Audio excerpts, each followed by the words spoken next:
Alors, nous avons maintenant le plaisir et l'honneur d'accueillir un deuxième intervenant que j'ai appelé Junior, mais pour la relative jeunesse de ses recherches, évidemment, mais ce n'est pas une hiérarchie de valeurs, parce que comme chacun sait, la valeur n'attend point le nombre des années. Alors, il s'agit de M. Arthur Cogniet, qui est doctorant en ethnologie et anthropologie sociale à l'Université de Lumière Lyon 2, membre du laboratoire d'anthropologie des enjeux contemporains, c'est pas facile ça. L'ADEC, c'est mieux. Ça. FRE, alors c'est France étranger ou c'est France 3, mais pour l'étranger, c'est quoi FRE 2002. Université Lumière Lyon 2, École normale supérieure de Lyon, CNRS. Et Arthur Cogniet est également lauréat 2017 de la bourse doctorale en ethnologie Louise Béran et Olivier Toussaint. Il travaille chez les Naporuna de l'Équateur, dans la partie amazonienne. Il rentre de son terrain, il est rentré il y a peu de temps, il est encore en décalage horaire, probablement. Et il est venu, il a accepté de venir nous évoquer son travail de recherche sur un terrain que j'ai eu l'occasion d'entendre déjà un petit peu lors de la remise de la cérémonie de la bourse. On avait fait une première introduction qui est très intéressante. Et donc, je laisse la parole à ce jeune chercheur en le remerciant.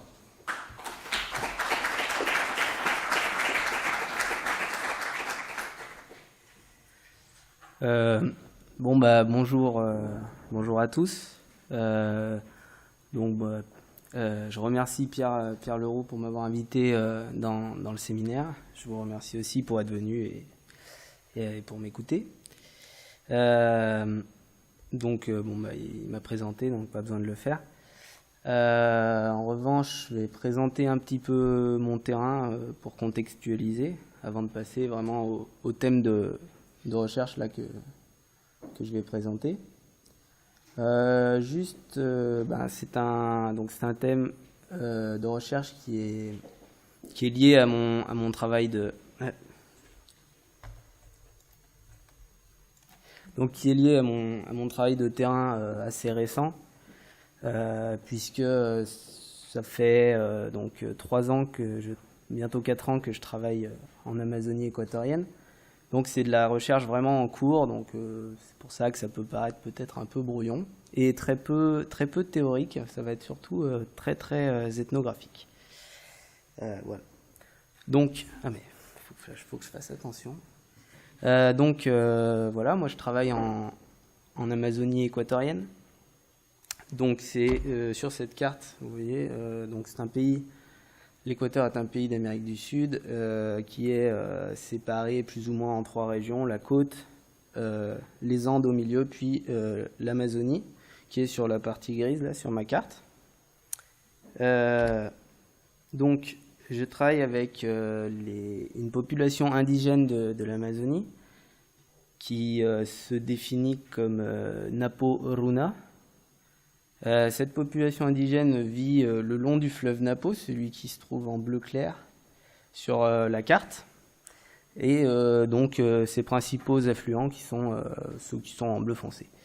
Moi je travaille donc plutôt dans la partie haute qui est dans le cercle jaune, mais des fois je me balade un peu dans toute cette partie de l'Amazonie équatorienne.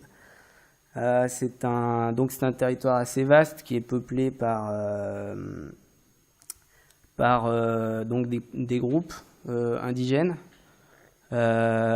plusieurs groupes indigènes dont les Naporuna, et aussi des colons équatoriens arrivés depuis les années 60 surtout pour faire de l'agriculture commerciale et de l'exploitation pétrolière et toutes sortes d'exploitations minières,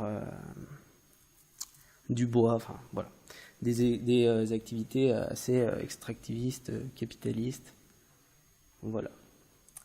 Comme je l'ai dit, cette population se définit comme Napo-Runa, qui signifie les gens du fleuve Napo dans leur langue qui est le quichua amazonien, qu'ils appellent Runashimi.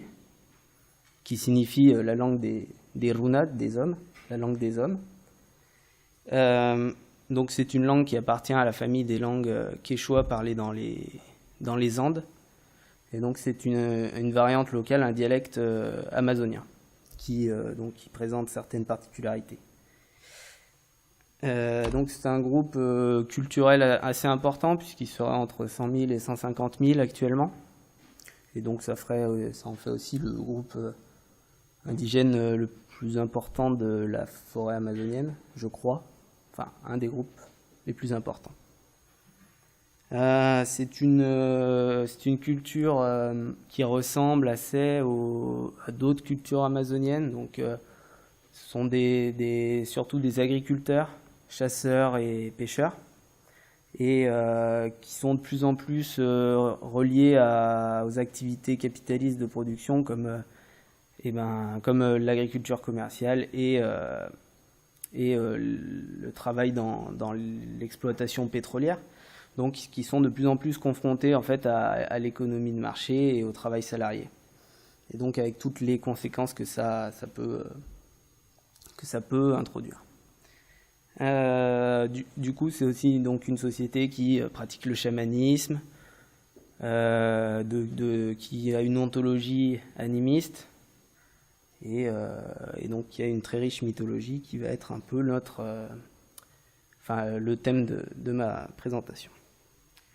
Donc voilà, c'est ce genre d'environnement, la forêt amazonienne au pied des Andes qu'on voit derrière. Voilà.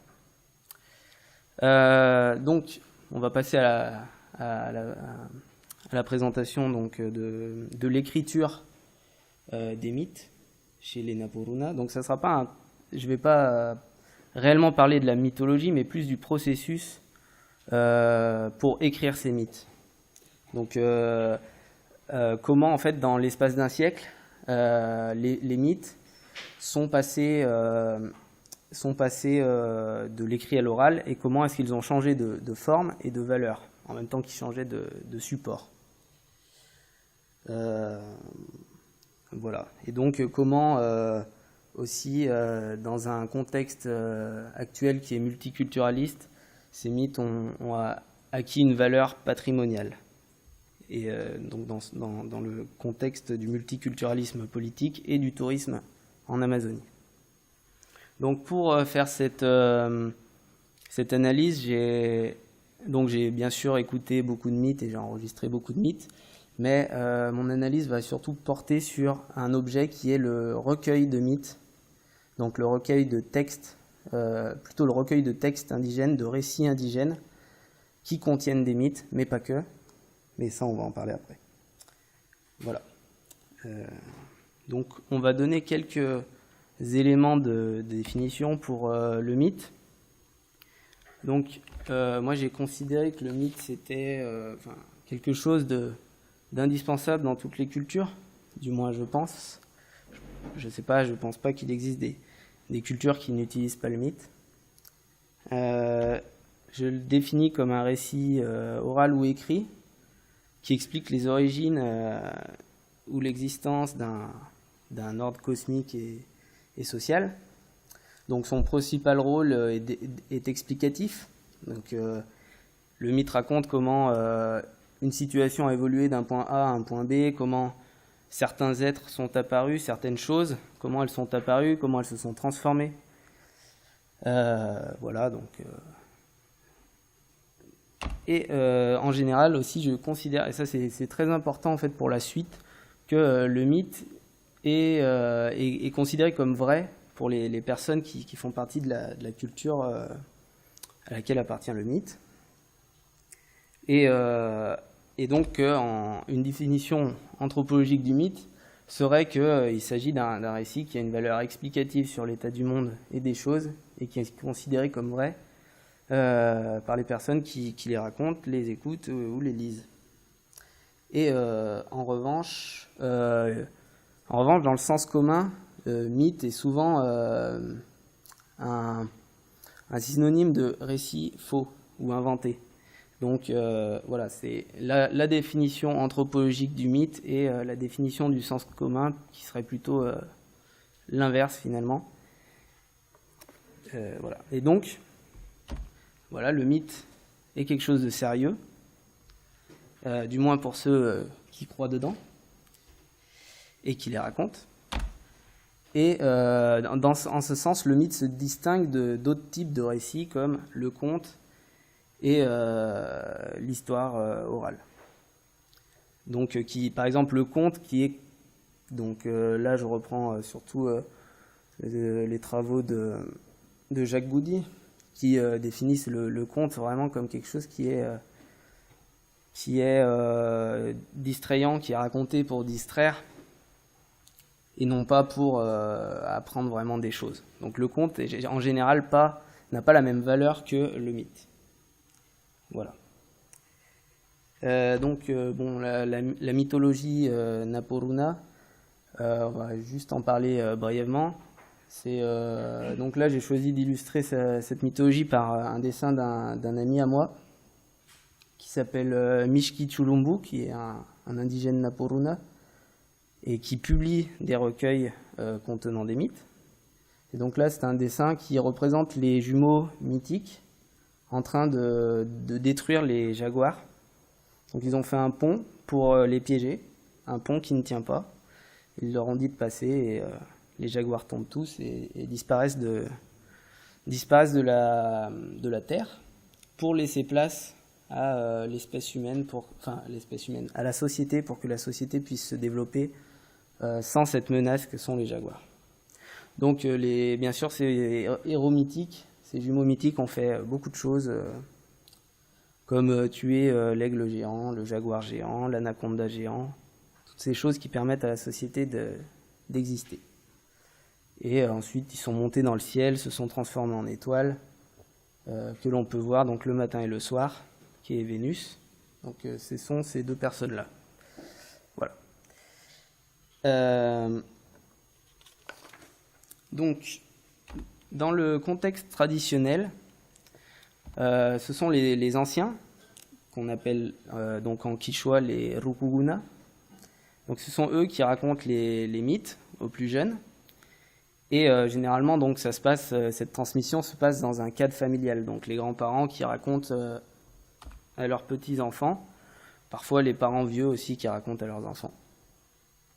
Le moment privilégié pour raconter pour transmettre ces récits-là, c'est le matin, environ à 3-4 heures du matin, quand les gens se réveillent pour le déjeuner, pour préparer le déjeuner, et où ils boivent une infusion qui s'appelle waïsa. C'est une feuille d'un arbre qui est bu en infusion. Donc waïsa upina, c'est ce moment-là qui veut dire boire de la waïsa. Donc c'est là qu'on converse sur les mythes et aussi sur les rêves qu'on a eus dans la nuit. Voilà, donc dans cette culture, les anciens sont toujours considérés comme des sources de connaissances vraies et utiles. Et donc, en général, moi, les mythes que j'ai entendus de la part de ces personnes commencent pratiquement toujours par voilà, c'est mon grand-père qui m'a raconté, et voilà, ou ma grand-mère, et finissent par voilà, c'est comme ça que disait mon grand-père, ou ma grand-mère, voilà. Donc voilà, c'est le rôle des anciens de raconter ces mythes, et en général, les jeunes ne s'y risquent pas trop, parce qu'ils n'ont pas cette autorité de savoir et de connaissance qui leur permettrait de les raconter. Donc c'est très rare que des jeunes racontent des mythes. Voilà, alors là on a une photo de moi qui écoute un mythe raconté par un ami à moi qui s'appelle Eusebio Chiwango. Donc là c'était le jour, mais ça avait commencé assez tôt, donc durant la Waïsa Upina.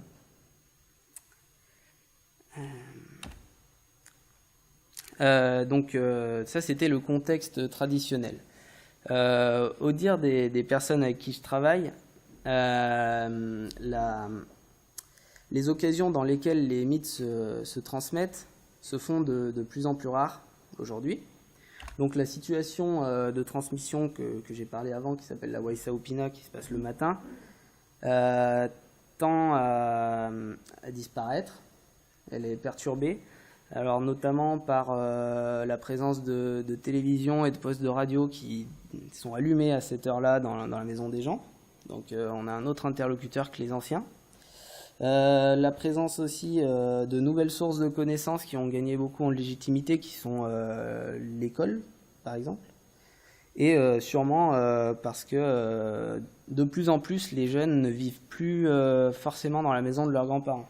Parfois, ils sont allés dans d'autres endroits pour étudier, enfin, ce genre de choses. Le résultat, c'est qu'il semble y avoir une rupture de la transmission orale des mythes. Mais malgré cette rupture orale, il y a de plus en plus de publications qui concernent les mythes. Donc plus en plus de recueils de textes indigènes qui contiennent des mythes, et qui sont en partie écrites par des indigènes Napuruna ou du moins en collaboration. Donc la question c'est pourquoi en fait, comment ça se fait que ces mythes s'écrivent de plus en plus et se racontent de moins en moins. Il est aujourd'hui assez difficile d'avoir des situations réelles de transmission orale de mythes. Donc quand on est anthropologue, qu'on arrive à se faire des amis qui veulent bien nous les raconter, on y arrive.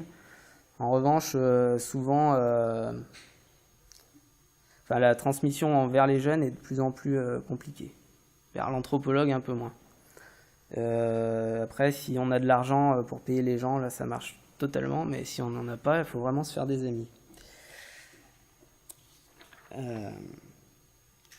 Donc, maintenant, je vais parler un petit peu de l'alphabétisation en fait de cette culture. Donc, c'est une culture qui est toujours en cours d'alphabétisation. Donc, jusqu'à la moitié du XXe siècle, comme beaucoup de cultures amazoniennes et beaucoup de cultures dans le monde d'ailleurs, c'était une culture entièrement orale qui ne connaissait pas l'écriture, du moins qui ne la pratiquait pas. Dans les années 1930, on a un début d'enseignement de l'écriture en espagnol dans l'école de la mission Joséphine, donc qui vient d'arriver dans les années en 1922, qui vient d'arriver, donc elle commence à avoir des écoles. Mais très peu d'enfants en fait se rendent à l'école, très peu d'enfants indigènes se rendent à l'école. Et en fait, c'est surtout dans les années 60-70 que la majorité des enfants sont enfin envoyés à l'école et alphabétisés en espagnol.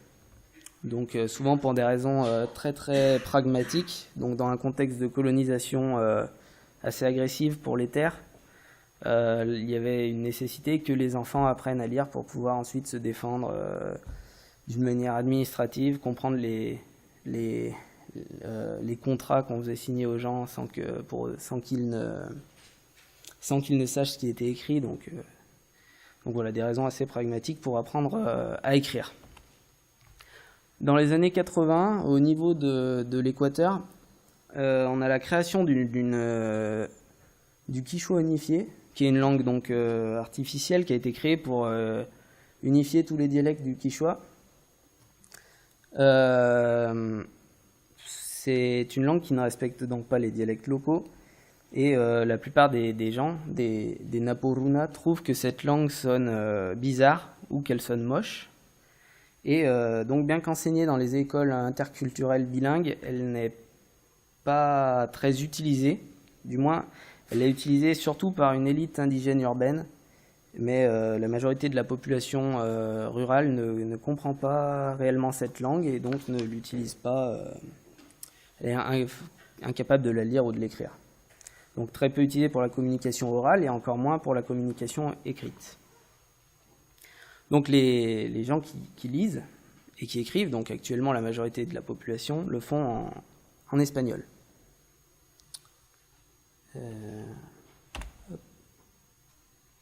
Donc comme cette société n'est pas entièrement alphabétisée, et aujourd'hui encore il y a beaucoup d'anciens qui sont analphabètes, la transmission des mythes s'est fait surtout via l'oralité.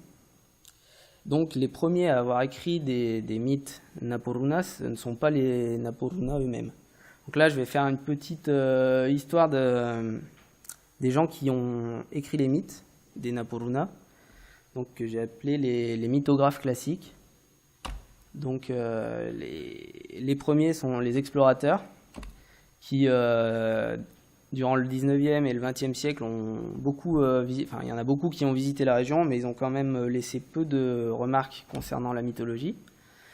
Et donc moi j'ai trouvé seulement 2 articles, donc sous forme de recueil, qui contiennent des récits indigènes. Donc voilà, je mets les textes des 2 articles qui sont parus dans des revues équatoriennes d'histoire, je crois, je ne me rappelle plus. Voilà, le deuxième est un explorateur ethnologue belge. Voilà. Donc ces recueils contiennent de l'histoire orale, des mythes, des contes, et les auteurs appellent cela, donc sans trop de distinction, des contes, traditions et légendes. Les textes qui sont en version quichua ont été reformulés et traduits aussi en espagnol. Donc on a les 2 versions, on a en quichua et en espagnol, mais en quichua reformulé, donc évidemment en espagnol reformulé. Donc on verra que ça c'est assez important parce que pour la suite de toutes les autres personnes qui vont publier des recueils de récits indigènes, ça sera un peu la règle, reformuler la parole indigène. Donc ces personnes, les explorateurs, ont sûrement recueilli et publié ces mythes parce qu'à l'époque la région était assez peu connue et semblait encore assez sauvage. Donc je pense qu'il y avait un certain exotisme dans la mythologie des indigènes. Donc pour ça c'était intéressant sûrement pour eux de les publier. Voilà. Ensuite on a les missionnaires. Donc les missionnaires qui travaillaient en Amazonie équatorienne ont été très, très attentifs aux mythes et à l'histoire orale, et tous les récits d'ailleurs que produisaient les indigènes. Ça, on s'en doute, on se doute qu'ils étaient intéressés par la cosmogonie indigène, puisque le but de ces institutions religieuses est d'enseigner une autre cosmogonie, donc on comprend bien l'intérêt pour eux de le faire. Donc on a eu beaucoup de recueils de récits indigènes qui ont été publiés par les missionnaires. Donc le premier que j'ai trouvé, c'est un missionnaire anglais protestant qui s'appelle George Tidemarsh, qui a été publié en 1939. Ensuite on a le Summer Institute of Linguistics, qui est une organisation américaine qui utilise des linguistes missionnaires pour traduire la Bible dans toutes les langues indigènes possibles et ensuite évangéliser. Donc eux, ils ont fait beaucoup de publications de recueils de récits indigènes entre 71 et 85. 85, date où ils ont été expulsés. Et on a aussi la mission Capucine, qui travaille dans cette région, qui a aussi publié beaucoup de recueils de récits indigènes. Et la mission Joséphine, donc, qui travaille aussi dans cette région, mais qui a très peu publié.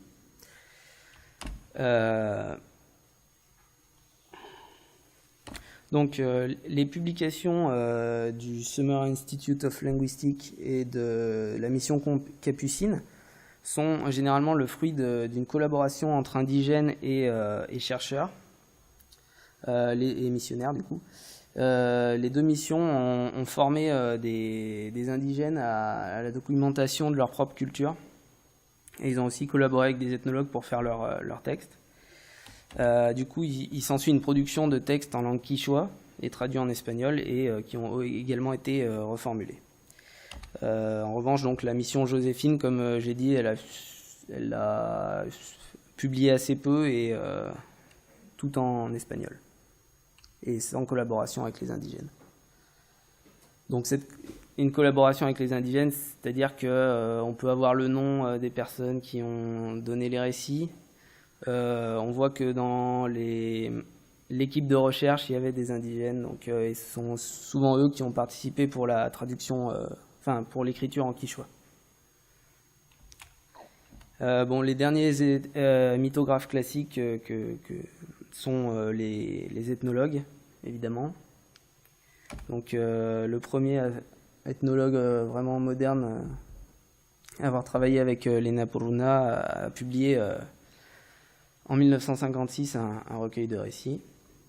Donc, mais d'une manière générale, on va dire que les ethnologues sont pas vraiment intéressés à publier des textes indigènes simplement pour publier des textes indigènes. Ils s'en sont plutôt servis dans leurs ethnographies pour illustrer ou dans leurs théories, en tout cas pour informer leurs théories. Donc il n'y a rien à voir avec ce qu'ont fait les missionnaires. Et donc la seule, une exception est donc Michael Uzendowski qui a publié un livre qui traite assez essentiellement de la mythologie Napuruna. Donc on peut trouver beaucoup de textes qui n'ont pas été du tout reformulés. Donc il a été écrit avec sa femme qui est aussi indigène Napuruna. Voilà pour les ethnologues. Donc ensuite arrive une nouvelle séquence qui est celle qui arrive avec le multiculturalisme politique, et donc qui va créer en fait un nouvel intérêt pour la mythologie et les textes indigènes en général. Donc voilà, depuis les années 90, donc sous la pression des mobilisations indigènes et aussi de certains acteurs internationaux, les pays d'Amérique commencent à entreprendre des réformes qui visent à faire concorder la politique avec les réalités multiculturelles de ces pays. Donc ces États ont reconnu l'aspect multiculturel de leur société et les différentes identités indigènes qui les composent. Donc ces réformes représentent pour les indigènes des avancées assez importantes en matière de droits politiques, territorial et économiques, mais aussi, et donc en théorie, je mets en théorie, un droit à la particularité culturelle. Donc, en ce qui concerne l'Équateur, il est officiellement multiculturel et pluriethnique depuis 1998. Et en 2008, l'État déclare qu'il destinera des ressources nécessaires à la récupération et au développement des savoirs ancestraux des populations indigènes. Donc voilà, on voit que les indigènes sont un peu passés du statut de paysan qu'il faut intégrer à la culture nationale à un nouveau statut de peuple indigène dont la culture doit être préservée.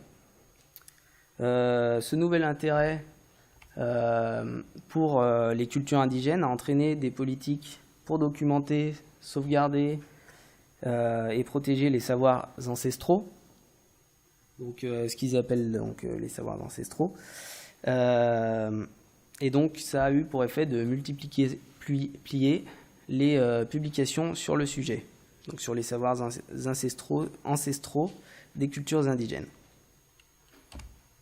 Les nouveaux acteurs qui participent à ces publications de récits indigènes, souvent en tant que financeurs, mais aussi souvent à la base de ces projets de documentation, sont généralement des institutions politiques et culturelles, donc locales souvent, comme les mairies, les cantons, enfin les cantons. Régionales, ça peut être donc la direction provinciale d'éducation bilingue ou la direction provinciale de la culture, voire nationale, donc le ministère de la Culture, par exemple, ou de l'éducation, ou aussi mondiale, donc par exemple l'UNESCO qui a publié, en collaboration avec des indigènes et des anthropologues, ont publié des mythes Napuruna. Donc on a aussi les ONG qui sont bien investis dans ce champ-là de documentation des savoirs ancestraux. Et on a des intellectuels locaux qui sont non indigènes mais qui se sont passionnés un peu pour cette culture et qui eux publient en général dans des médias un peu plus libres comme sur internet, sur des blogs, sur YouTube, sur la radio locale, sur des journaux locaux. Voilà, et des fois qui publient des livres recueils qui sont distribués localement. Et bien évidemment, les intellectuels indigènes sont intimement liés à tous ces processus de recherche et de publication. Et donc voilà, c'est aussi une manière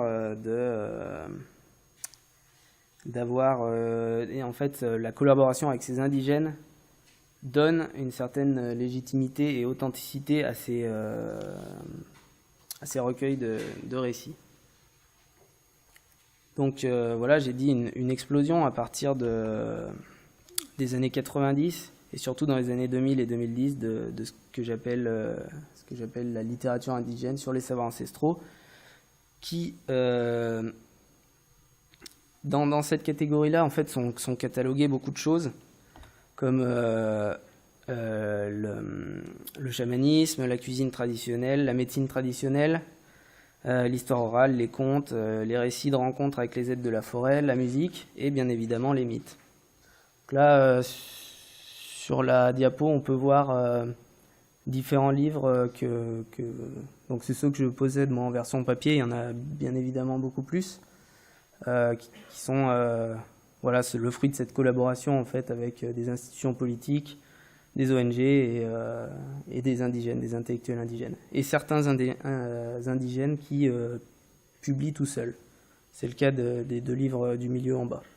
On en parlera plus tard.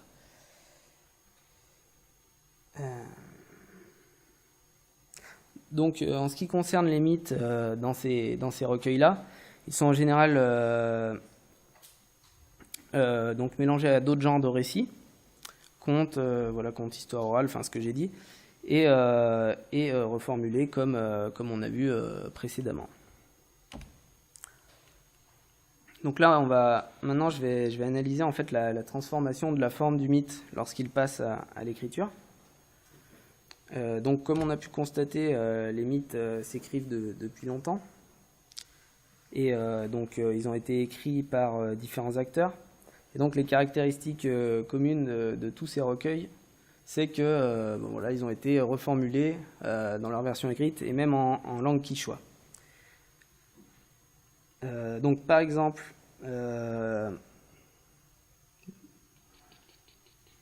donc ils ont été raccourcis, et des détails ont été enlevés. Donc moi par exemple j'ai enregistré des mythes que j'ai transcrits littéralement. Ça peut prendre 10 pages, 15 pages. En général, dans les recueils, on va trouver des choses d'une page ou 2 pages. Parce qu'en fait, si on prend que les détails qui semblent vraiment importants pour l'histoire du mythe, on peut réduire ça vraiment à très peu. Donc c'est généralement ce qui a été fait. Donc pour des raisons pratiques et esthétiques, disons. Donc en enlevant tous les détails qui peuvent paraître insignifiants. La structure grammaticale et syntaxique a aussi été modifiée pour que les textes soient assez similaires à des contes de la tradition écrite occidentale. Donc, par exemple, dans les contes de la tradition occidentale, on va dire que le temps qui est utilisé est surtout le passé. Et en revanche, dans les mythes oraux, les mythes Naporuna, on va avoir surtout le temps présent, et parfois le passé, mais beaucoup plus le présent. Et en fait, dans la version écrite, ça a été totalement zappé, et donc c'est tout au passé, donc dans le passé, en langue quichua, mais tout au passé. Autre chose qui a été totalement zappé, c'est que en fait, le mythe Naporuna est une suite de citations. C'est-à-dire que comme c'est la parole des anciens qu'on rapporte, on cite toujours les anciens. Donc à chaque phrase qui est dite, à la fin de la phrase, on va avoir le verbe nina qui veut dire dire. On va avoir ce verbe conjugué à la troisième personne du présent ou troisième personne, donc il dit. Et on va avoir ce il dit qui va ponctuer chaque phrase. Donc il dit en quichua nin. Donc maintenant je vais mettre une vidéo. Donc c'est une vidéo qui a été faite par Michael Luzendowski qui l'a publiée sur son site internet qui va avec son livre. Donc moi j'avais pas de vidéo parce que j'ai fait que des enregistrements audio. Donc on va mettre sa vidéo et je vais vous demander de faire attention quand vous entendez ce mot nin. Donc il y a des sous-titres en anglais. Voilà, je vais la lancer, on va pas la regarder en entière, mais Je sais pas si le son fonctionne. Kona kay Ah bah si. nyokan kausaw sa Ecuador laktay kay urin tipambay kaya kami ni sinalara. Hijo yaku shamu garau piga shu ucharanara manja kasilya kausa hinti wawayu hinti choyonayu wasimi Ángel rumamok nimi may kandaga balsara rashi kispingit may kandaga urkuma sekashi kispingit cha irimak minin sinak piga paygunaga urkuma sekanga yareno kanin chau piruna kay tena yaku umay shu chiuta urkunska sayang hawa urku chi urkuma sekanau kanin sinak pi shu urku takanin ansuk umay kula urku niska chiwas sinalara rona sekashka tugu kanin awam sinak pi shu urku takanin kay. Donc dans cette vidéo, là je sais plus, en 1 minute et quelques, j'en ai compté 7 je crois de ce Nin, qui est donc Ildi. Donc là il a traduit par Ildiz, parce que ça importe pas vraiment en fait le pluriel ou le singulier, ça peut être interchangeable.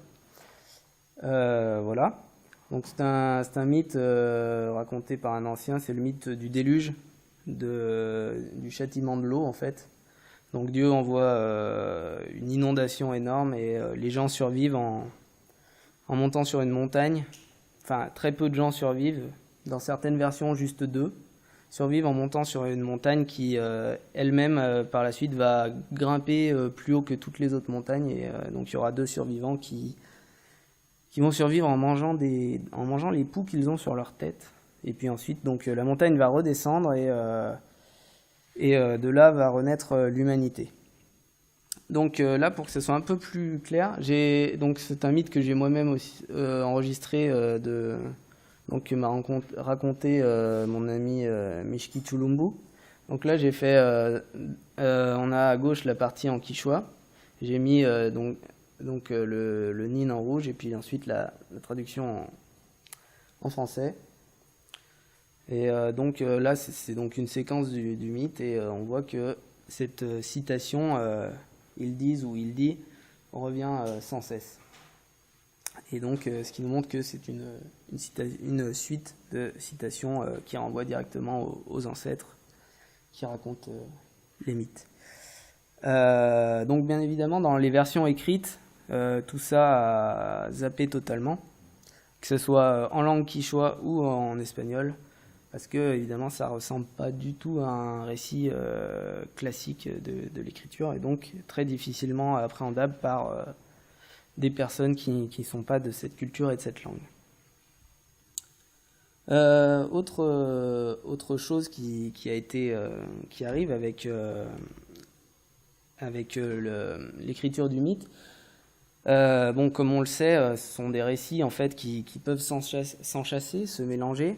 Donc il est en général assez difficile de les segmenter. Donc par exemple, on a le déluge d'eau, le déluge de feu qui peuvent être racontés simultanément. Ce sont des choses qui peuvent arriver en même temps, ou l'une avant, l'une après. Mais il n'y a pas forcément de réel ordre chronologique et de segmentation, et donc on peut passer d'un mythe à l'autre, et il existe des ponts entre les mythes. D'autant plus que tout le monde ne connaît pas forcément tous les mythes, donc voilà. En revanche, dans les mythes écrits, il y a vraiment une segmentation assez rigide, et pour le coup, moi j'ai entendu donc de la part de Mishki Chulumbu, j'ai entendu le mythe du déluge d'eau et du déluge de feu vraiment raconté de manière assez simultanée. Et ensuite, j'ai pu voir que dans son dernier livre, qui n'est pas encore paru, il avait écrit déluge d'eau, déluge de feu, qui en fait, dans sa version orale, étaient des actes vraiment assez simultanés, quoi. Mais aussi, parfois, donc l'écriture du mythe permet à certains mythes d'être écrits sous forme de saga, ordonner chronologiquement une suite de différents mythes. Donc par exemple dans la mythologie Naporuna, il existe beaucoup de mythes qui concernent les jumeaux mythiques, comme j'en ai parlé. Donc du coup ils naissent de l'inceste en fait entre un frère et une sœur qui sont la lune et un oiseau. Ensuite ils sont élevés par une grand-mère puma. Ensuite ils vont débarrasser le monde de tous les dangers et créer des trucs, comme dans beaucoup de mythologies, et ensuite monter au ciel. Évidemment la plupart des gens ne connaissent pas tous ces mythes. Et donc, ils peuvent en raconter certains, pas forcément dans un ordre logique. Mais du coup, quand on passe à l'écriture, on va retrouver tous ces mythes à la suite, dans un ordre chronologique, enfin, ordonné du coup, et aussi parfois écrit tout d'un bloc en 15 pages. Voilà. Voilà. Donc... Et dernier changement de forme aussi, souvent dans ces recueils de récits, il y a beaucoup d'illustrations. Ensuite, on va parler de la transformation de la valeur de ces mythes lorsqu'ils passent à l'écrit. Donc, une caractéristique de ces récits, de ces recueils de récits indigènes, c'est qu'ils mélangent différents genres. Mythes, contes, histoire orale, chansons, rêves, histoire de la vie quotidienne, etc. Et en fait, les auteurs, donc que ce soit les mythographes classiques, comme j'ai dit, les missionnaires, les explorateurs et certains ethnologues, et du coup, et les nouveaux mythographes qui sont arrivés avec le multiculturalisme politique, ces auteurs ne font pas de découpage théorique entre ces récits. Donc, moi, l'explication que j'en donne, c'est que, en fait, selon les auteurs non indigènes, qui contrôlent quand même relativement cette publication de récits, tous ces récits ont la même valeur. C'est-à-dire que, en fait, moi, l'explication que j'en donne, c'est que pour ces auteurs de recueils, ces récits sont tous égaux entre eux, dans le sens où ils ne sont pas vrais. C'est-à-dire qu'on va trouver, par exemple, beaucoup aussi dans ces recueils de récits sur les rencontres avec les êtres de la forêt. Ces êtres de la forêt qui s'appellent Sacharuna, Sachawarmi et d'autres, qui en fait sont des actes assez banaux, puisque tout le monde en rencontre dans sa vie, voire plusieurs fois, même très souvent. Et donc du coup, ça n'a pas du tout une valeur de mythe. Mais comme les personnes, donc missionnaires et toutes les personnes en fait qui sont impliquées dans cette publication, sauf les indigènes, considèrent que ce sont des croyances en fait, et que ce n'est pas vrai, ils vont ranger tout ça pareil avec les mythes. Et ce qui explique que aussi on va avoir par exemple le conte du jaguar et de la tortue qui font une course. La tortue gagne parce qu'elle est beaucoup plus rusée, qui va être en fait assimilé au mythe de l'origine de la société, alors que c'est des récits qui n'ont pas du tout la même valeur. Pourtant, ils vont être appelés exactement de la même manière et considérés pareil, comme savoirs ancestraux en fait. Voilà. Donc là, pour m'appuyer, je vais prendre la citation d'un missionnaire qu'on trouve dans un de ses recueils. Donc il dit les mythes, les légendes et les traditions des peuples amazoniens nous montrent une partie très importante de la richesse culturelle des peuples amazoniens. Dans ceci, la réalité mélangée avec la superstition et la légende nous révèle pas à pas la manière de vivre de nos aborigènes. Donc en fait, tous ces récits-là obtiennent la même valeur en fait, car ils sont concrètement des légendes, des superstitions. Et donc le terme mythe, quand il est employé dans ce genre de publication, n'est pas employé dans un sens anthropologique du terme, mais bien plus dans le sens commun qui signifie faux, récit faux, inventé. Ça, on le voit beaucoup d'ailleurs dans les publications qui sont faites en collaboration avec les institutions politiques, culturelles locales et avec les ONG. Donc, moi, j'en ai conclu que en fait, les personnes qui racontaient les mythes croyaient donc dans la véracité de ces mythes, mais qu'en revanche, ceux qui les écrivaient n'y croient pas vraiment. Donc également, dans le contexte, tiens, j'ai fait n'importe quoi.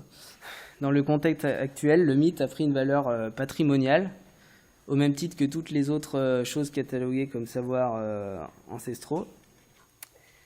Ce patrimoine ou bien cette richesse culturelle est quelque chose qui s'inscrit dans le projet politique multiculturel de l'Équateur, mais aussi dans le tourisme local. Donc il y a beaucoup d'argent qui a été débloqué pour la production de ce genre de recueil de récits pour sauvegarder la culture.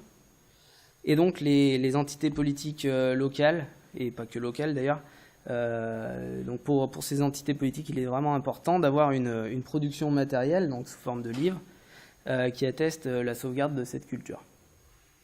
Et donc voilà, la collaboration avec des indigènes, souvent des intellectuels, liés aux institutions politiques, permet au projet de bénéficier d'une authenticité et d'une certaine légitimité. Enfin, les auteurs indigènes qui publient eux-mêmes, qui ne sont pas investis dans des projets de collaboration avec les institutions politiques ou culturelles ou les ONG, donc ils ont une situation assez paradoxale dans le sens où ils vont reproduire en fait cette écriture standard. Donc voilà, comme je l'ai dit, l'écriture du mythe, elle est historiquement contrôlée par les non indigènes. Et du coup voilà du coup dans les années 90, donc des intellectuels vont publier des recueils de récits eux-mêmes et ils vont reproduire. Donc c'est le cas de Mishki Chulumbu. Donc là j'ai mis ces deux livres qui sont parus, le premier en 93 et le deuxième en 2010. Le troisième va bientôt paraître. Donc comme on peut voir sur la couverture, on a la dénomination classique, donc conte, légende, histoire, croyance et fait dans la région de Napo. Donc ça, c'est vraiment les dénominations classiques qui n'ont rien à voir en fait avec ce qu'elles ont dans la langue, ce qu'elles sont dans la langue, donc qui renvoient toujours aux anciens.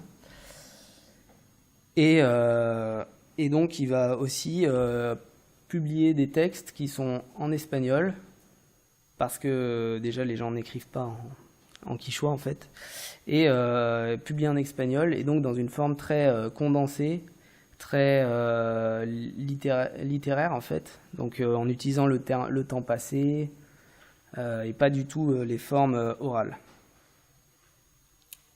Donc les raisons et donc avec aussi bien évidemment des illustrations. Donc les raisons pour lesquelles ces auteurs indigènes, et il n'y a pas que lui, il y en a quelques-uns d'autres, les raisons pour lesquelles ils ont pris exemple sur ce qui était standard, ce qui avait déjà été fait en fait en termes de recueil de récits, je pense que c'est parce que ça s'est d'une certaine manière institutionnalisé. Et donc ils n'écrivent aussi pas en quichua parce que, comme je l'ai déjà dit, c'est pas leur langue écrite. Leur langue écrite est l'espagnol. Ils ont appris à lire et à écrire en espagnol. Et il y a toujours eu une séparation en fait d'usage entre les deux langues. L'espagnol pour l'écriture et les relations avec les colons, et notamment les relations dans un contexte de colonisation, qui sont donc lire des papiers administratifs et écrire des papiers administratifs et signer, et le quichua qui est donc jamais pensé comme une langue de l'écriture parce qu'elle sert à la communication orale entre indigènes pour la vie dans la communauté et dans la forêt. Voilà. Et donc la dernière raison, je pense, de pourquoi les auteurs indigènes ont reproduit cette manière de faire qui déforme assez radicalement leurs paroles, c'est que le public visé n'est pas spécialement indigène. Donc les Naporuna lisent très peu. Il n'y a pratiquement jamais de livres dans aucune des maisons. On trouve des livres, pratiquement jamais, ou alors c'est des livres donc, qui sont le fruit de collaborations comme ça, mais en fait les gens ne les ont même pas lus souvent. Et donc en fait c'est là où en fait la valeur patrimoniale est importante. C'est vraiment pour prouver, nous on a des récits qui attestent de notre existence en tant que peuple, en tant que culture, donc pour prouver aussi au reste des habitants de l'Équateur, et aussi pour les touristes. qui sont en fait je pense, les principaux acheteurs de ces livres. Et ce qui explique aussi pourquoi il y a maintenant des recueils de récits indigènes contenant des mythes qui sont traduits en anglais, donc qui ont une version anglaise, une version en espagnol, et aussi pourquoi beaucoup de gens cherchent quelqu'un qui peut traduire en anglais. Donc moi, on m'a déjà demandé plusieurs fois, mais voilà, je peux pas trop le faire. Et donc voilà, on voit que on s'attend à s'adresser à un autre public que les indigènes. D'où la nécessité de s'adapter. Donc pour conclure, voilà, ça fait à peu près un siècle que les mythes Naporuna sont écrits.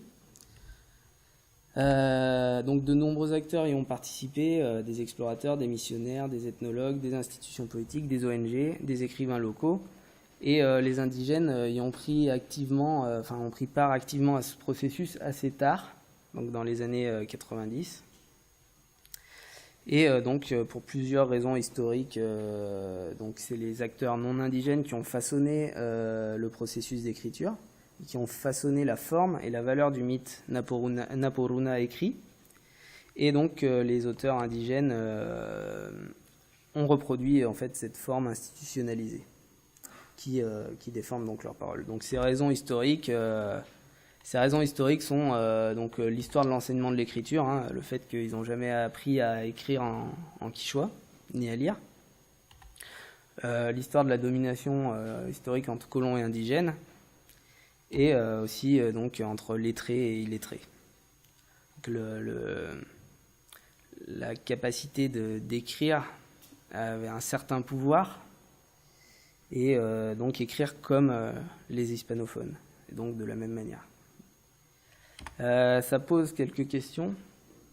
Donc, par exemple, est-ce que les politiques multiculturalistes équatoriennes participent vraiment à la sauvegarde des cultures indigènes ?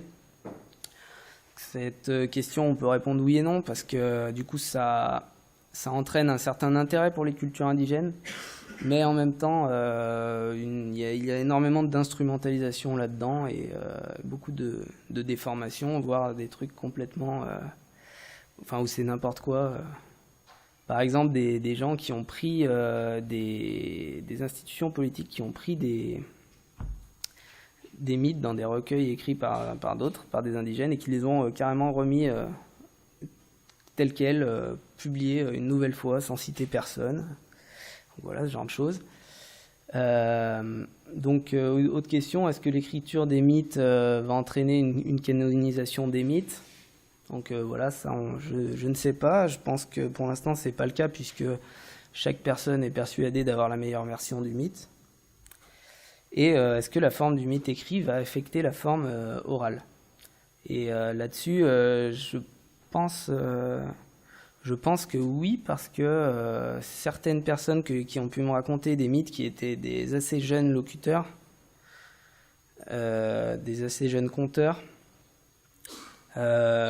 utilisaient cette forme de récit au passé et sans citer les ancêtres.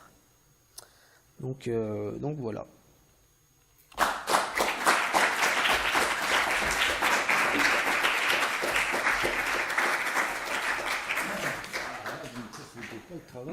Je dis, il ne me facilite pas le travail parce que la conférence était très riche de données ethnographiques localisées en Équateur, d'une part, ça c'est sûr, mais d'autre part, très riche également de réflexion et d'analyse anthropologique à valeur universelle, surtout vers les étudiants au point de vue méthodologique. Donc c'est très intéressant ce qui vient d'être dit aujourd'hui. Je vous félicite pour c'est votre sujet de thèse, cet angle-là. Disons que mon sujet de thèse, ça participe de mon sujet de thèse. Puisque, beaucoup plus large. Voilà, c'est beaucoup plus large. Mais c'est vrai que je m'intéresse beaucoup aux questions de comment est-ce qu'on retransmet le passé.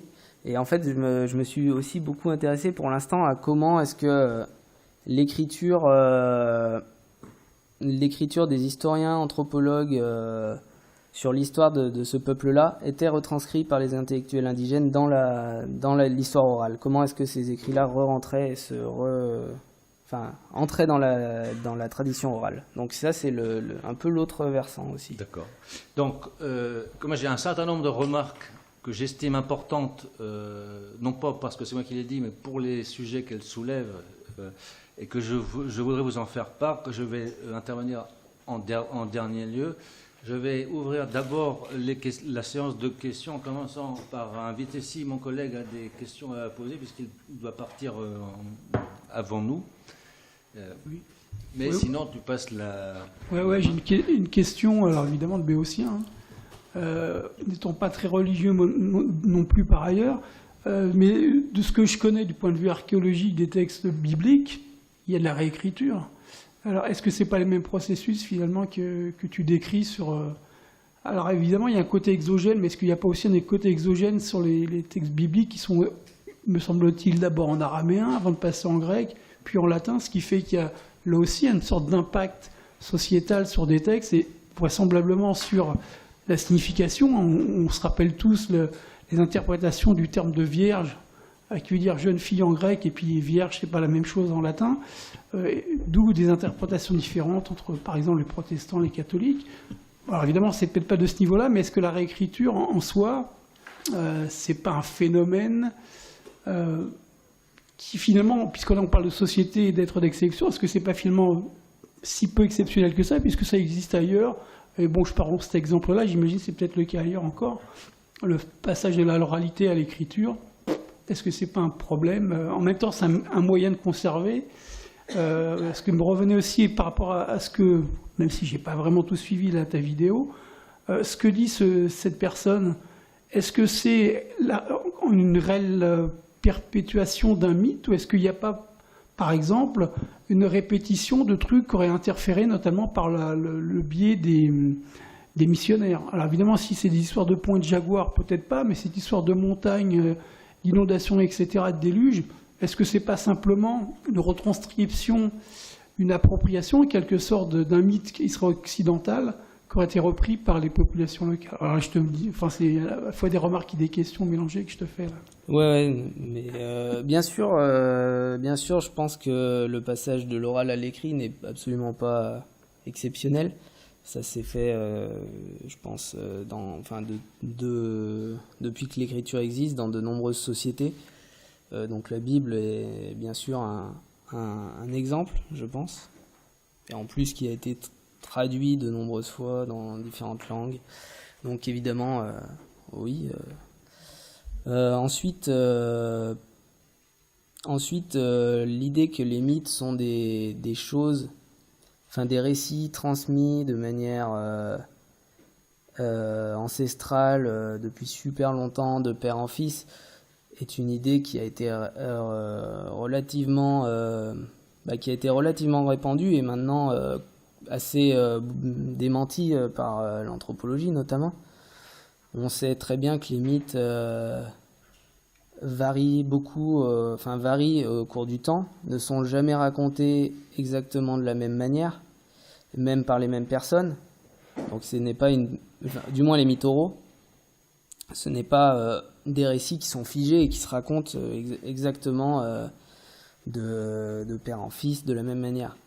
Notamment Jacques Goudier a pas mal travaillé là-dessus. Et donc oui, on sait bien que les mythes changent beaucoup. Après, il y a des éléments qui... C'est les Dagara de Burkina. Voilà. Pas du Burkina, du Ghana. Oui, Ghana. C'est de l'autre côté, ils sont voisins. Et après, il y a des éléments qui ne changent pas dans les mythes. Bon, après, faut regarder ce qu'a écrit Lévi-Strauss sur les mythes, pour comprendre ce qui était universel dans le mythe. Mais après, tout le reste, ça s'enrichit de détails. Parfois, on perd des détails. Donc, il n'y a vraiment pas une parole qui est figée, si ce n'est dans la structure. Mais bon, ça, il faut voir du côté de Lévi-Strauss. L'histoire de l'influence des missionnaires dans la mythologie est bien sûr très très importante. Pour le coup, l'histoire du déluge et en fait des cataclysmes est assez représenté en Amazonie et même sur d'autres continents. Je pense notamment à la Nouvelle-Guinée. On a ce genre de mythe un peu partout dans le monde et qui semble être présent du moins avant l'évangélisation. En revanche, bien sûr, quand les missionnaires viennent et racontent ce genre d'histoire, ça fait forcément écho directement. Et du coup, il y a des éléments qui proviennent de la Bible, qui rentrent dans cette mythologie, comme les anges, comme Dieu, comme Jésus-Christ. Donc chez les Naporuna, il y a beaucoup de mythes sur Jésus-Christ. Jésus-Christ qui se promène dans la forêt et qui va visiter les gens sous forme de chien galeux ou de vieux en habit tout rapiécé. Et donc qui va donner naissance aux plantes dans les jardins des gens qui l'auront bien traité, qui lui auront donné à boire et qui l'auront soigné. Donc on a ce genre de choses. Pour l'histoire du déluge, évidemment, oui, ça peut ressembler aussi à l'histoire du déluge avec Noé et tout. Donc ça semble logique que les indigènes aient vu en fait là-dedans aussi une réalité de leur propre mythologie. Ensuite, ces indigènes-là sont chrétiens, donc ils lisent aussi la Bible. Donc ça, c'est deux choses qui se mélangent en fait. Et aussi donc dans une partie un peu plus basse sur le fleuve Napo, les deux jumeaux mythiques qui dans la partie haute, plus là où je travaille, ces deux jumeaux s'appellent Kuyur et Dusiru. Dans la partie plus basse du fleuve Napo, chez les indigènes de cette même culture, ce ne sont pas Kuyur et Dusiru, ce sont des Apustulu. Donc ce sont deux Apustulu, c'est-à-dire des apôtres.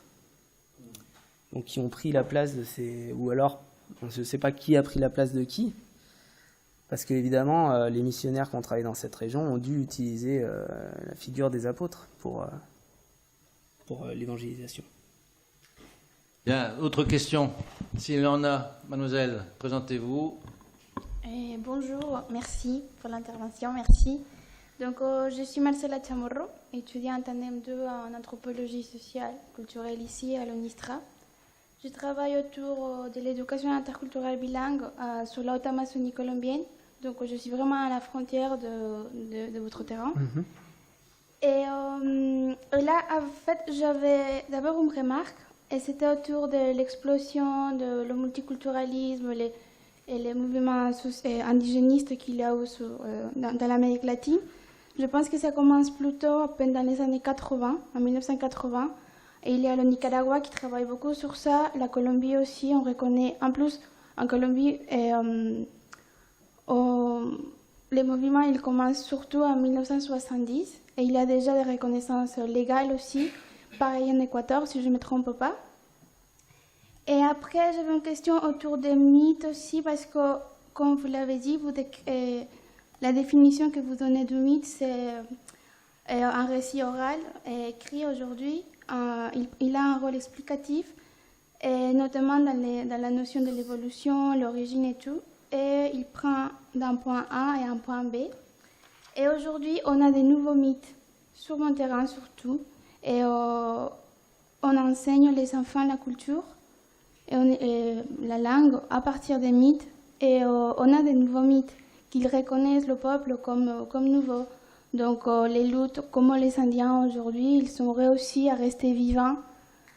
Et il y a un mythe pour ça, même si c'est pas un mythe, ils ne parlent pas de leur origine, ils parlent de la résistance et l'origine de la résistance.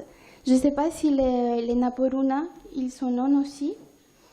Et après, j'avais aussi une autre question, une autre remarque, c'était par rapport au Nin, il dit.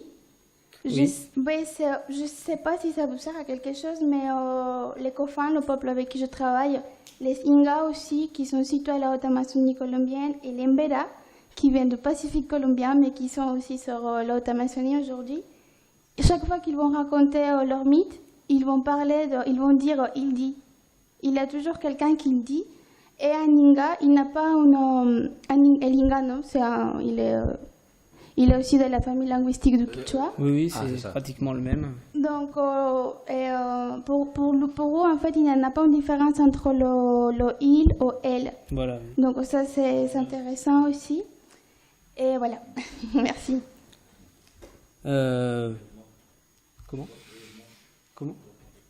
Ah oui. Donc par rapport à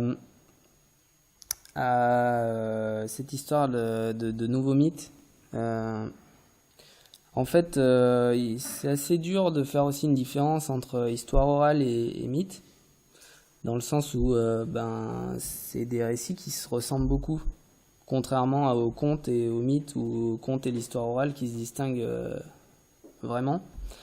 La différence entre mythe et histoire orale est difficile à faire, et je pense qu'elle relève aussi vraiment d'un choix théorique de la part des chercheurs. Parce que bon, on va avoir des fois de l'histoire orale qu'on va pouvoir considérer comme mythe, et inversement, et même des processus où on sait que des faits historiques vont se mythifier. Et voilà, et puis d'une certaine manière, les mythes sont de l'histoire. Enfin, moi, c'est comme ça que je le vois. C'est ma perspective, c'est que les mythes sont de l'histoire et ne se situent pas au même niveau que l'histoire orale. Souvent, quand on parle des mythes chez les Naporuna, on parle du commencement, de l'époque des anciens, de l'époque du début. Et quand on parle d'histoire orale, on aura plus tendance à dire à cette époque du caoutchouc, ou à cette époque de la colonisation agraire dans les années 60, ou ce genre de choses. Donc vraiment donner quand même des marqueurs temporels plus précis que dans l'ancien temps. Mais voilà. Merci. À vous. Ah, interruption. Je me permets de saluer le départ. Il est obligé de prendre un train s'il part demain en Thaïlande. Notre collègue Valérie. Merci.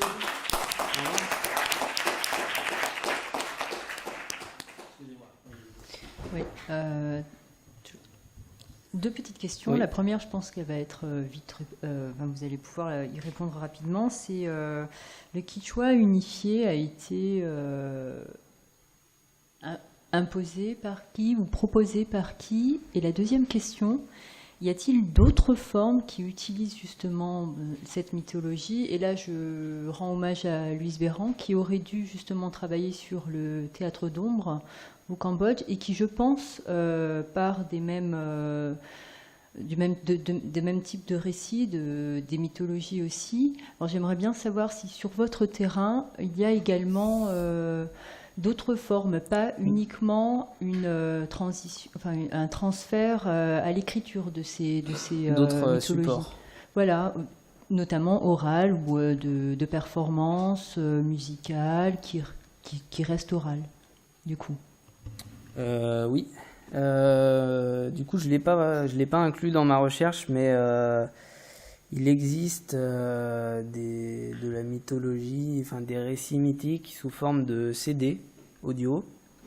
Et à la radio également. Donc à la radio, il y a un programme où il parle de ça. Et c'est une personne indigène donc qui parle de ça. Voilà. En revanche, le CD audio que j'ai, c'est quelque chose qui a été fait par le ministère de la Culture avec d'autres organisations, une ONG allemande et des musiciens. Et en fait, du coup le texte il est qu'en espagnol, il est raconté, mis en ambiance, mais c'est quelque chose d'assez bizarre en fait quand on a déjà entendu des mythes Naporuna, puisque ça n'a absolument rien à voir. Ensuite, on en trouve. Oui, non, on trouve que à la radio et en vidéo aussi. Vidéo sur YouTube. Il y a des vidéos contenant des mythes. Mais... Oui, pour le Quichua unifié. La question était... Oui. En fait, le Quichua unifié, l'idée a commencé dans les années 80.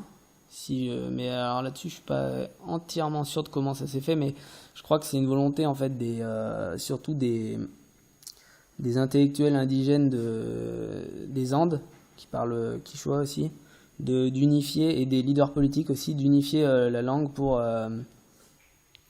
pouvoir se comprendre mieux entre locuteurs du quichua en Équateur.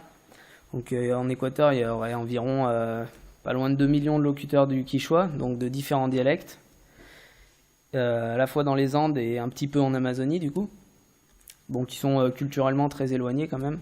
C'est pas les mêmes cultures du tout, mais entre l'Amazonie et les Andes.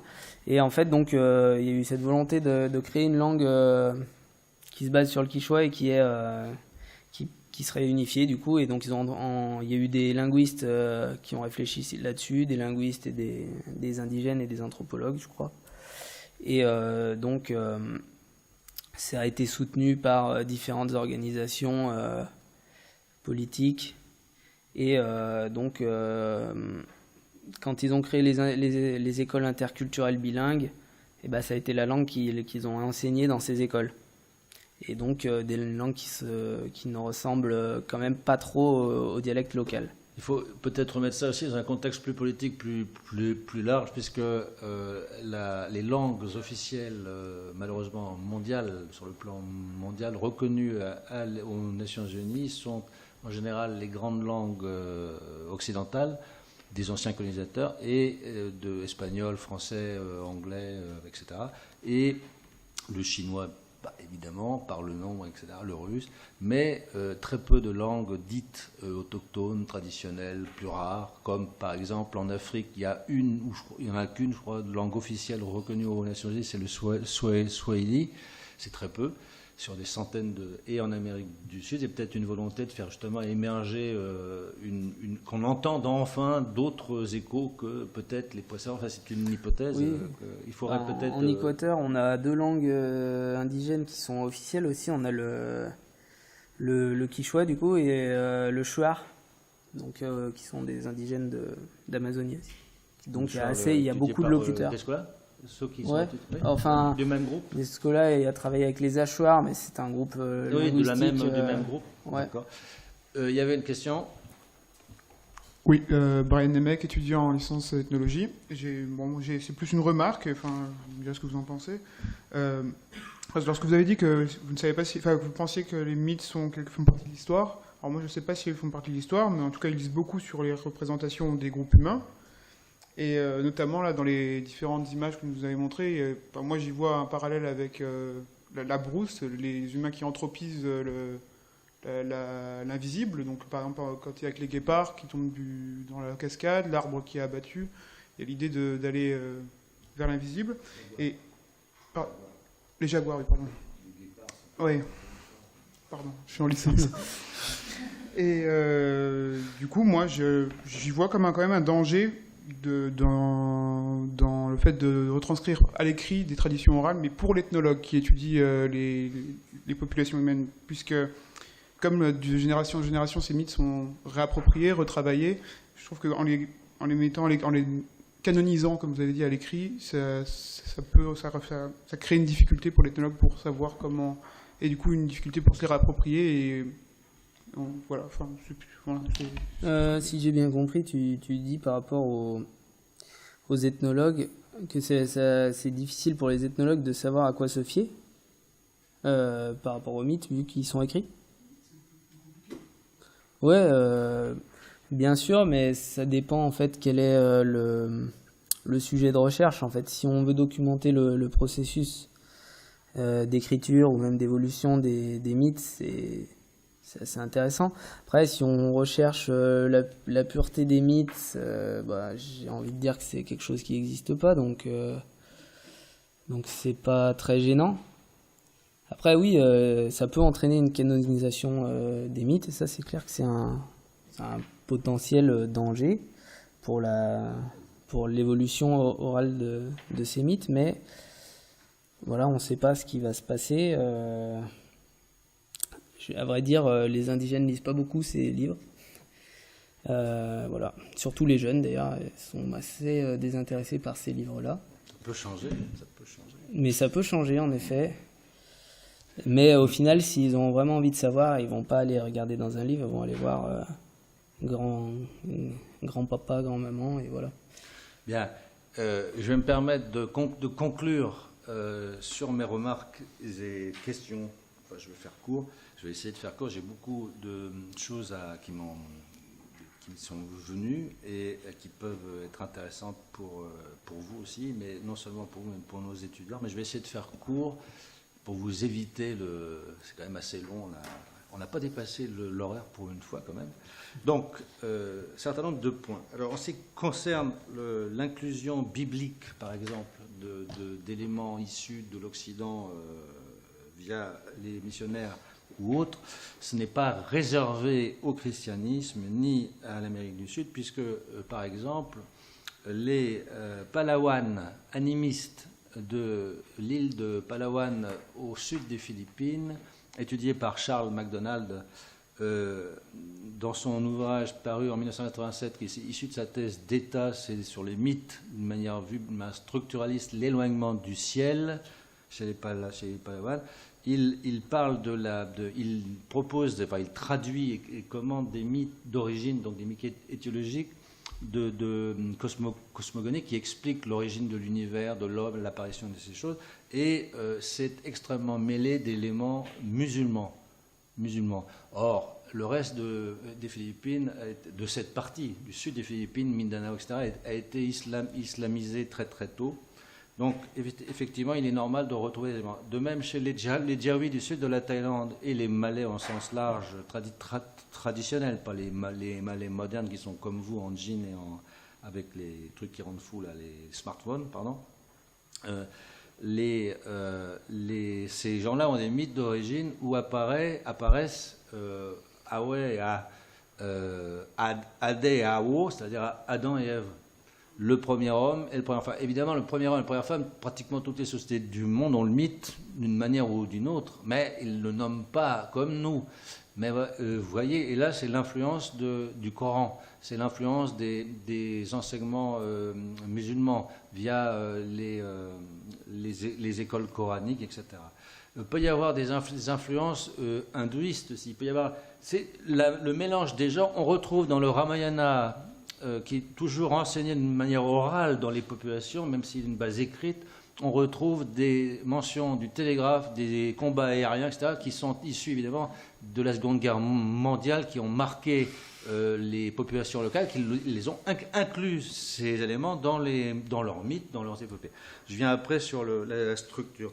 Sur les nouveaux mythes, les nouveaux mythes, c'était très intéressant, merci Mercier pour ça, mais c'est pas réservé à l'Amérique du Sud, puisque par exemple, d'abord, il se crée des mythes tous les jours, le mythe du bon président avec Macron, vous voyez, par exemple, ça c'est un mythe sympa, mais des mythes beaucoup plus anthropologiques, il faut couper... Romain, il ne faut pas laisser ça. Les mythes, par exemple, qu'on trouve en Asie du Sud-Est d'origine du maïs. Mythe d'origine du maïs. Bon, du piment, de la tomate et de l'EVA. Tous ces végétaux proviennent d'Amérique du Sud ou centrale.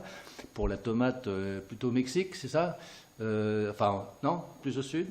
Enfin, dans le coin. En tout cas, le piment et les EVA viennent d'Amazonie, on le sait.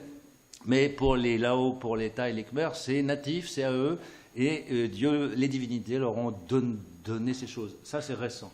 Certaines plantes n'ont pas encore de mythe, elles ne sont pas assez anciennes. Les EVA, ça commence à peine. Donc, l'EVA est arrivé en Thaïlande du Sud et en Malaisie au début du XXe siècle, donc c'est tout récent. Et les mythes commencent à peine à émerger. Vous voyez, c'est un peu comme... donc, c'est quelque chose d'effectivement très important. Mais ce n'est pas réservé à une certaine catégorie. Alors, sur les non indigènes, ça c'est une question, mais vous répondrez à la fin. Première question, c'est quoi un non indigène? Est-ce que c'est un étranger, un Américain, un Français, un Espagnol d'Espagne, ou est-ce que c'est les gens de la ville, les gens de la capitale, en l'occurrence Quito? Non, c'est ça, oui, Quito. Moi, dès que je vois un U, moi je prononce à la Jawi. C'est normal. Et donc, ça, il faut le préciser. De même que qu'est-ce qu'un missionnaire laïque, ça m'intéresse, ça. C'est super intéressant. Je vois pas. Je sais ce que c'est un laïque, je sais ce que c'est un missionnaire, mais alors, c'est un oxymore, ça s'appelle. Voilà, ça m'intéresse. Non, mais il faut le préciser, c'est très intéressant.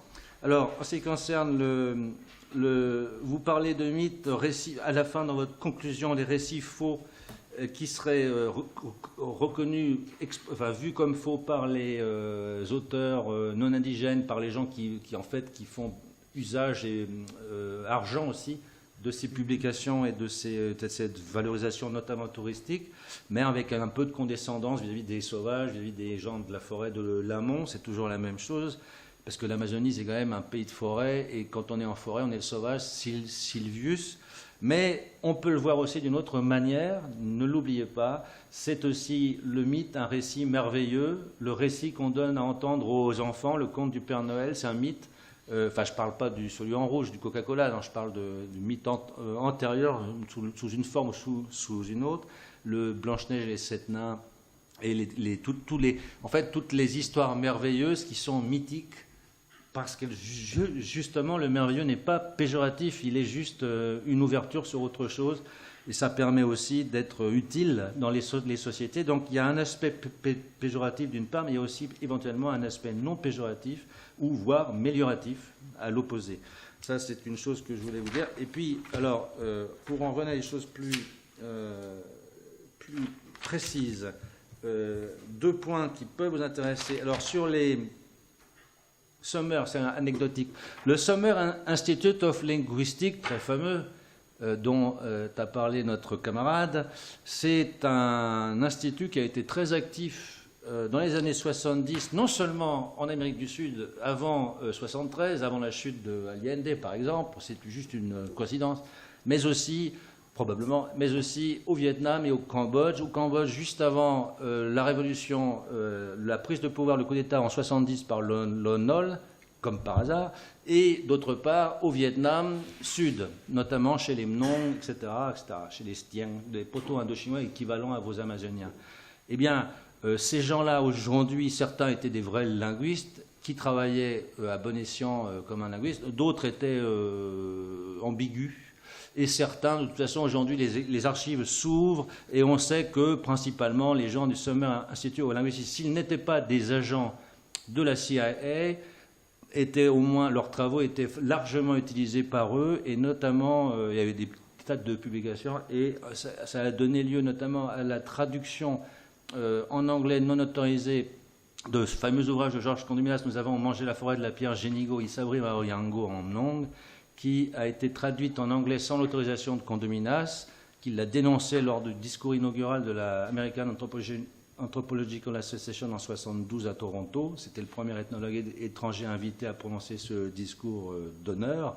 Et il leur a dit, vos agents de renseignement, vos agences de renseignement ont traduit en anglais sans mon autorisation ma monographie sur les Mnong, et vous les avez imprimé cette version anglaise et distribuée au béret vert Green Berets, les Special Forces américaines, pour aller se battre et essayer de les amadouer en quelque sorte, de les comprendre. Donc c'est une utilisation militaire qu'il a dénoncée. Vous voyez, comme quoi il faut se méfier. Vous avez bien fait de le citer, mais c'est pas. Il y a toujours des interférences extérieures, pas seulement avec le. Et d'autre part, de manière plus utile pour vous. Alors en ce qui concerne ça y est, j'ai perdu. Nin. J'ai dit, il a dit que. Alors en Jawi, c'est dio, c'est toujours dio, il, neutre aussi. On ne sait pas si c'est femme ou homme, on ne sait pas s'il est jeune ou vieux, et on ne sait pas surtout s'ils sont un ou plusieurs. C'est vachement facile. Donc à un moment, j'ai dit dio, mais mais c'est qui? C'est le tigre? Non, c'est l'autre, c'est l'homme, c'est la bonne femme, on ne sait plus, eux ils suivent. Et c'est une très même chose. Et ils disent aussi, ils ont des embrayeurs narratifs et des marqueurs de fatigue, de contact fatigue, de la fonction fatigue, des marqueurs de contact qui entretiennent le « allô, vous m'écoutez », etc. C'est ça aussi.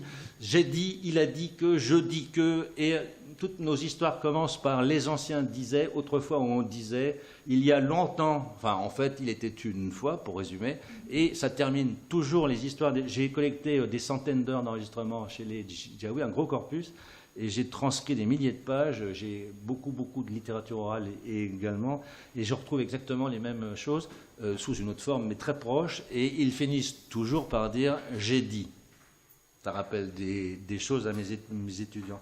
Et donc, ça c'est un truc. Et d'autre part, alors ils disent Dioroya, il a dit, j'ai dit. Et Dioroya, c'est tout. Il y a c'est fini. Abish, c'est fini. Voilà, il termine comme ça, mais ce sont des choses extrêmement importantes. Alors là, comme bien noté par Mercier, la narration, la forme narrative est apparentée à d'autres sociétés voisines, du fait notamment d'une proximité soit géographique, soit écologique, soit linguistique. En l'occurrence, ils ont les trois, pour le coup, chez les Cofans. Mais évidemment, c'est très universel, je crois. Et le fait que... Alors, je termine sur ces 2 points extrêmement importants. Raccourcir le mythe en ne gardant que la partie utile, ça me rappelle le gouvernement français qui dit qu'en université, on va supprimer les sciences sociales, les sciences humaines, c'est moins efficace, c'est moins utile, c'est pas rentable, pour garder que les trucs qui servent, c'est-à-dire commerce, banque, choses sérieuses, quoi, ingénierie un petit peu quand même. Et c'est la même chose. Eh bien, cette chose, on la retrouve partout. C'est-à-dire qu'on ne garde, et même Lévi-Strauss l'a fait, puisque dans les mythologiques, il ne travaille pas sur la matière brute, mais il travaille à partir principalement de traductions déjà opérées, déjà faites par d'autres. Bon, c'est vrai aussi qu'il avait un corpus tellement énorme à travailler qu'il a été obligé de faire appel à d'autres, puisqu'il n'avait pas assez de ses propres notes ethnographiques, évidemment. C'est le cas de tous les comparatistes. Mais évidemment, quand on traduit et qu'on garde, lui, d'autant plus qu'il a une approche structuraliste, qu'il cherche la structure profonde, donc les mythèmes, ce qu'il appelle les mythèmes, les morceaux récurrents d'éléments interchangeables qu'on peut déplacer, qui sont des espèces de briques, en fait, et il cherche ça, il utilise ça. Donc le superfétatoire, c'est-à-dire tout l'habillement, ne l'intéresse pas, il l'évacue. Soit c'est déjà évacué dans les traductions, ce qui est un peu le cas des nouvelles quand on passe à l'espagnol, évidemment, mais c'est exactement le cas pour les Jawi quand on lit des traductions faites en thaï ou en malais moderne, malais de Kuala Lumpur, c'est la même chose. Or, qu'est-ce qu'on y perd? L'essentiel. Et c'est ça le travail de l'ethnologue.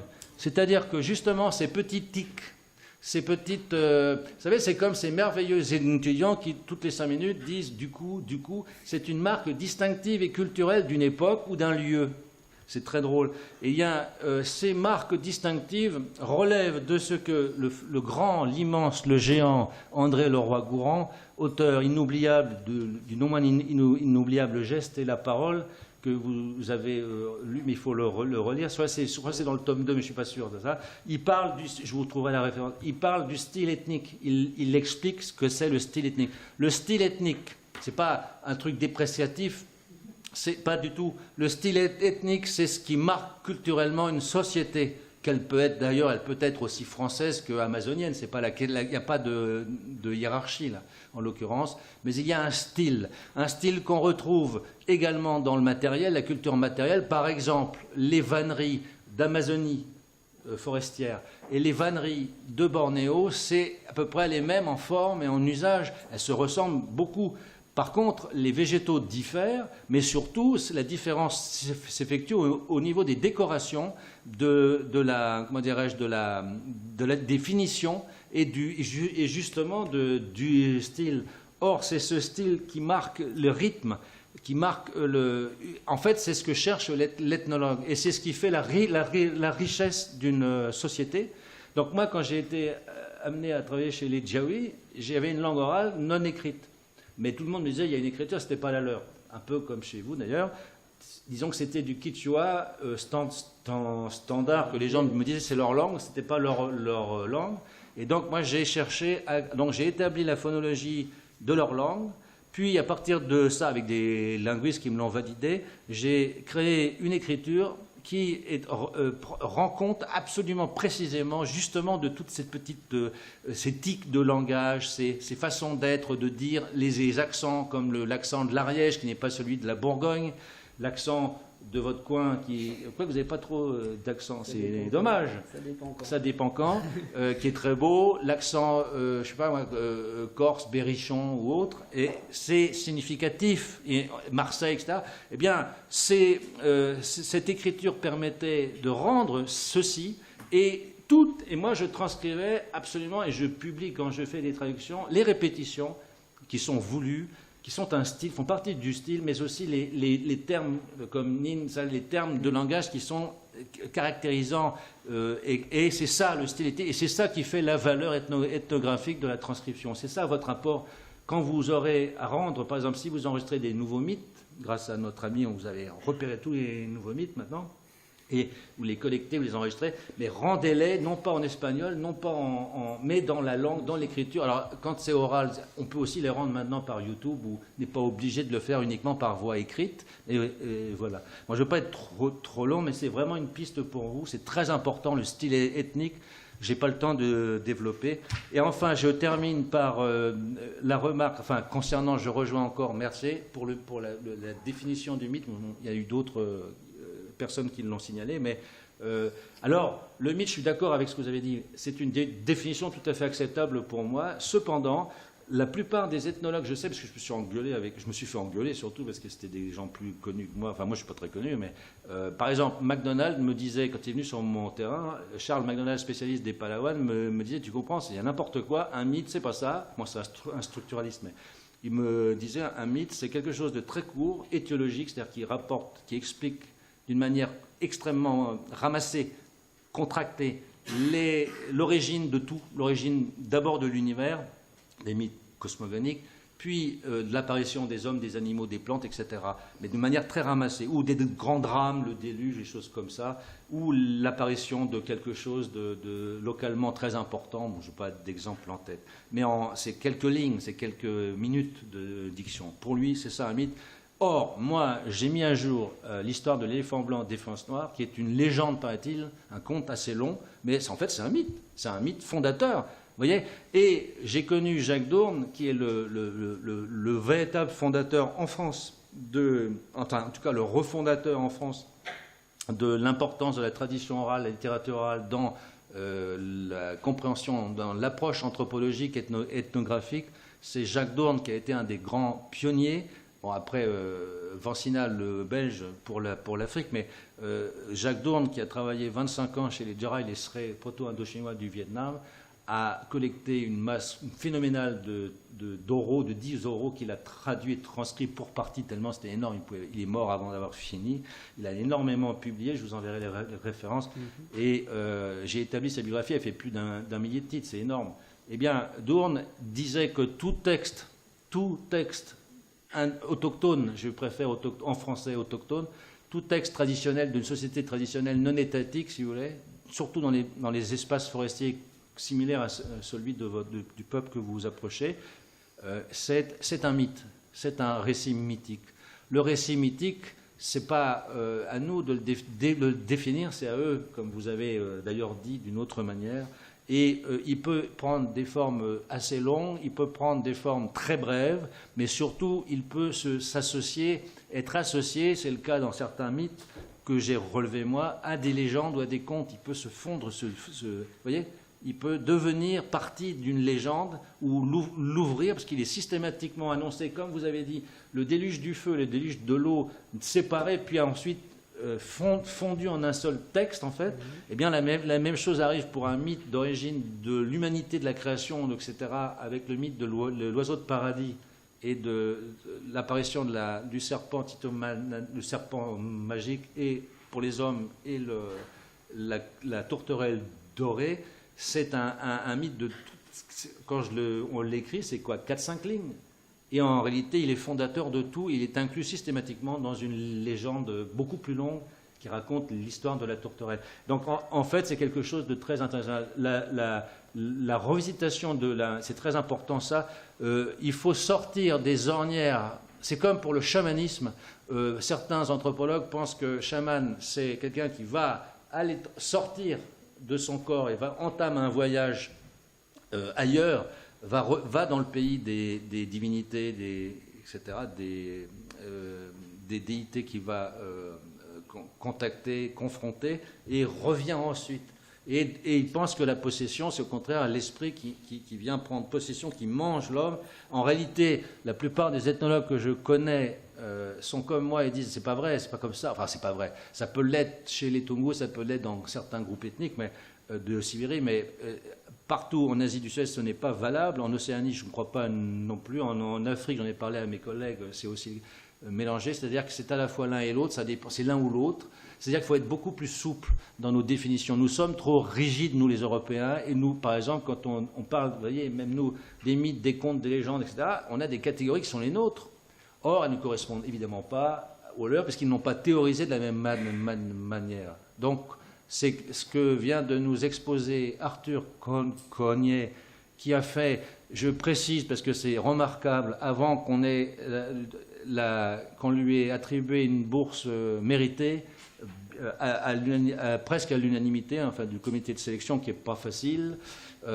Il a fait, avant qu'on lui donne cet argent, il a fait un long terrain de presque un an. 13 mois. Voilà, plus d'un an, sur ses propres fonds, en travaillant durement dans des petits boulots de toutes sortes. C'est un homme courageux, intelligent, et il nous l'a montré aujourd'hui parce que ce qu'il a expliqué à propos des mythes, de l'écriture du mythe chez les Napolona, amène énormément de questionnements méthodologiques et de repositionnement intellectuel sur un pan anthropologique. Vous voyez, le débat n'est pas clos, et je vais le relancer après avec Mercier pour une dernière intervention.